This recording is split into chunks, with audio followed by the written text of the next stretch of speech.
Përsëri janë evidentuar ditëve të fundit ulje të niveleve në shtratin e rrugës Qukës-Qafploç, konkretisht në lotin e dytë pranë zonës së quajtur Kthesa e Trebinjës. Vetëm pak kohë më parë, edhe një pjesë tjetër e shtratit të rrugës disa metra më tej pësoi zhytje për shkak të rrëshqitjeve të strukturës. Por edhe ai segment nuk është kthyer në normalitet, ndërsa duket se situata është përkeqësuar në të, ndërsa qarkullimi vjon të mbetet i orientuar vetëm në të njëjtën korsi.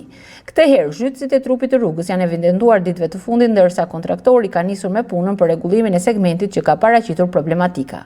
Kalvari i dëmtimeve të rrugës Qukës-Qafploç ka nisur që prej inaugurimit të saj, ndërsa gjatë muajit nëntor të vitit të shkuar një automjet është dëmtuar pas rrëshqitjes së dherave në momentin që po dilte nga njëri tunel.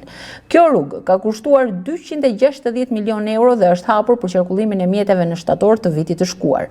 Ndërsa pas problematikave në lotin e tretë së fundmi, situata serioze është evidentuar edhe në lotin e dytë të rrugës, pikërisht në segmentin që kalon për Bri Lumit Shkumbin.